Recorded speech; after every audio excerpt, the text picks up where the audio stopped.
ఎక్కడైతే నేను త్రోవ తొలగిపోయాను అది నాకు గుర్తు చేయ, నన్ను క్షమించని పశ్చాత్తాపడి కన్నీళ్లు కార్చి నీ కృపతోనే, ఏమన్నాడండి? నీ కృప అంటే ఏం కావాలి? మనం ఆశీర్వాదం పొందుకోవాలంటే, మనం ఆరోగ్యం పొందుకోండి, ఏం కావాలి? దేవుని కృప. చెప్పండి అందరూ, ఏం కావాలి? దేవుని కృప. మనుషుల దయ, మనుషుల ప్రోత్సాహం కాదు మనకు కావాల్సింది. ఏది?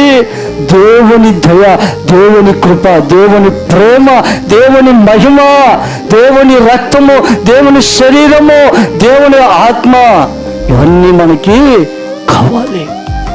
కాబట్టి ప్రేమ దేవుని బిడ్డలారా, నీ కృపతో ఈ చిన్న ప్రార్థన జ్ఞాపకం చేసుకో ప్రభువా అని అంగలారుస్తూ కన్నీళ్లు విడిచి ప్రార్థన చేసినప్పుడు ఆ కన్నీళ్లు ఎవరు చూశారంట?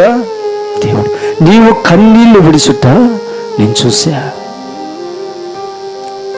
నీవు కన్నీళ్లు విడుచుట నేను చూసా. 8వ మాసంలో ప్రతి ఆదివారం ప్రార్థన వాక్యం కన్నీటి అనుభవం. ఇప్పుడు ఈ యొక్క 9వ మాసంలో నీ కన్నీళ్లు నేను చూసా. నీకు